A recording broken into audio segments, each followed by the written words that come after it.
Hello Haldwani. आज मैं radio talk में आप सभी श्रोतागणों को मैं नमस्कार करती हूँ। और मैं ओपन यूनिवर्सिटी से स्पेशल बीएड में असिस्टेंट प्रोफेसर के पद पर हूँ। और आज मैं आपके साथ दिव्यांगता विषय पर एक चर्चा करना चाहती हूँ जो शायद आपको पसंद आए। स्पेशल चाइल्ड क्या है, दिव्यांगता क्या है? मैं आपसे ये चीज़ शेयर करना चाहती हूँ कि दिव्यांगता क्या है। दिव्यांगता वो है शारीरिक रूप से या मानसिक रूप से जो व्यक्ति या बच्चा अक्षम होता है, वही दिव्यांगता है। कोई व्यक्ति सामान्य व्यक्तियों की तरह किसी कार्य करने को अक्षम होता है, ये उसे दिव्यांगता कहते हैं। भारत की आबादी जनसंख्या के आधार पर दिव्यांग व्यक्ति जनसंख्या का 2.21% है। विकलांग या स्पेशल व्यक्तियों की श्रेणी में दृष्टिबाधित, श्रवणबाधित, वागबाधित, अस्थि विकलांग और मानसिक रूप से विकलांग व्यक्ति शामिल हैं। इसके अतिरिक्त चलन बाधित, बहुविकलांगताओं से ग्रस्त होते हैं। दिव्यांग क्या है ये मैंने आपसे शेयर करा अभी, पर हमें ये दिव्यांगों को आगे बढ़ाने के लिए क्या करना पड़ता है? हमें इन्हें स्नेहपूर्ण व्यवहार करना पड़ेगा। अपने देश की अर्थव्यवस्था को बढ़ाने के लिए इन लोगों के सहयोग करना पड़ेगा। इन लोगों को अक्षम ना मानकर इन लोगों की सहायता करके या इन लोगों को साक्षर बनाकर आगे बढ़ाने में बल देना पड़ेगा। हमारे माननीय प्रधानमंत्री मोदी जी ने विकलांगता को एक नया शब्द प्रदान किया। उन्होंने शारीरिक रूप से अक्षम लोगों को नया नाम दिया। मोदी जी ने विकलांगों को दिव्यांग शब्द इस्तेमाल करने के लिए कहा और कहा उनके पास एक अतिरिक्त शक्ति होती है। जो दिव्यांग व्यक्ति होता है उसके पास एक अतिरिक्त शक्ति होती है, दिव्य शक्ति प्रदान करता है भगवान। अगर विकलांगों को एक शब्द दिव्यांग शब्द दिया गया है, दिव्यांग वो व्यक्ति होता है जिसके किसी एक शारीरिक अंग के बदले उसके किसी अंग में दिव्य शक्ति छुपी होती है। लगभग सभी दिव्यांगों में कोई ना कोई दिव्य योग्यता होती है। ईश्वर ने यदि किसी को एक अंग या क्षमता से वंचित रखा है तो उसमें किसी ना किसी रूप में अन्य क्षमता भी प्रदान की होती है।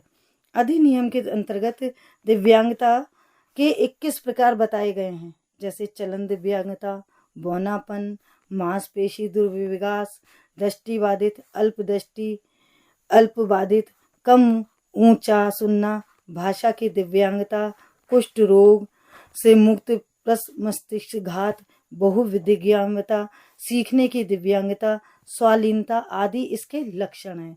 दिव्यांगता के ये सब लक्षण हैं। आज भी भारत में आमतौर पर विकलांगता या दिव्यांगता को पूर्वजन्मों के कर्मों से जोड़ा जाता है और दिव्यांग व्यक्तियों को दया का पात्र समझा जाता है, लेकिन हमें ऐसा नहीं समझना है। आज दिव्यांगों के प्रति समाज के दृष्टिकोण को सकारात्मक बनाने की आवश्यकता है। हमें क्या है? सकारात्मक बनाने की आवश्यकता है, तभी वे सामान्य जनों की तरह विकास की मुख्य धारा से जुड़कर समाज के निर्माण में सशक्त भूमिका निभा पाएंगे।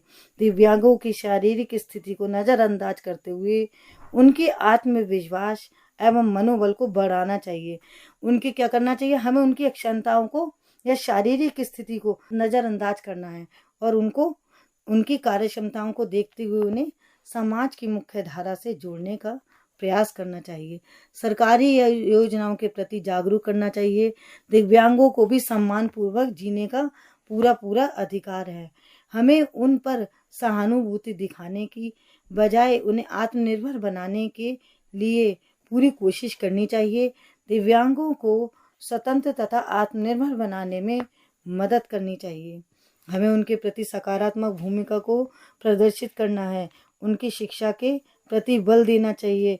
उनकी आलोचना न करते हुए उनके प्रति स्नेहपूर्ण व्यवहार करके उनका आत्मविश्वास बनाना चाहिए। दिव्यांग व्यक्तियों की सहायता करने का यह सामूहिक प्रयास अंततः अर्थव्यवस्था के विकास में योगदान देता है और समग्र सामाजिक कार्यों में सुधार करना है। जब हम दूसरों की मदद करते हैं तो हम उन्हें अपने लक्ष्य हासिल करने और सामाजिक परिवर्तन और विकास में एक बड़ी भूमिका निभाते हैं। शिक्षा अभियानों, सेमिनारों के माध्यम से दिव्यांगों को आगे बढ़ाने या उनमें आत्मबल जगाया जा सकता है। अभी हाल में ही हमने 5 दिसंबर में दिव्यांग दिवस मनाने के लिए एक प्रोग्राम करा था। अपने ही यूनिवर्सिटी में एक कार्यक्रम करा था, जिसमें हमने दिव्यांगों को सम्मानित किया था बुलाकर। क्यों? क्योंकि उनका मनोबल बढ़ाना है या हमें अपने देश को आगे बढ़ाना है तो क्या करना पड़ेगा, हमें अपने समाज में दिव्यांगों को भी वही सम्मान देना पड़ेगा। दिव्यांगों के लिए भारतीय संसद ने RPWD एक्ट अधिनियम 2016 भी पारित किया। दिव्यांगों के अधिकार पे संयुक्त राष्ट्र कन्वेंशन पारित किया गया। इस अधिनियम को 1995 के विकलांग व्यक्ति अधिनियम का स्थान ले लिया और 30 दिसंबर 2016 को प्रभावी हो गया। इसके तहत दिव्यांगों को समावेशी शिक्षा देना, शैक्षिक, सामाजिक, कानूनी, आर्थिक, सांस्कृतिक और राजनीतिक में दिव्यांग लोगों के अधिकारों और सम्मान को बढ़ावा देना और उनकी रक्षा करना है। इस अधिनियम के तहत उनको अधिक आत्मबल और आत्मसुरक्षित बनाना है। शिक्षा और सरकारी नौकरियों में दिव्यांग व्यक्तियों को अब तक 3% आरक्षण दिए जाने की व्यवस्था की गई थी, लेकिन अब इस अधिनियम में इसे बढ़ावा देकर 4% कर दिया गया है। दिव्यांगों का हौसला अफजाई देखा जाए तो कुछ प्रसिद्ध व्यक्ति जैसे अरुणिमा सिन्हा हैं, जिन्होंने चलती ट्रेन में डाकुओं से मुठभेड़ में सामना करके अपना एक पैर खोना पड़ा और अपनी हिम्मत के बल पर माउंट एवरेस्ट पर चढ़ने वाली पहली दिव्यांग महिला हुई। इसी तरह रविंद्र जैन गीतकार एवं संगीतकार बने। गिरीश शर्मा बैडमिंटन चैंपियन रहे। सुधा चंद्रन इंडियन एक्ट्रेस और क्लासिकल डांसर हुई। इसी तरह डॉक्टर सुरेश अडवाणी कैंसर के प्रसिद्ध डॉक्टर हैं। इसी तरह मनोबल बढ़ाना चाहिए। इसी तरह मनोज जी, नीरजा जी आदि दिव्यांगों का हौसला बढ़ाने में आगे रहे हैं।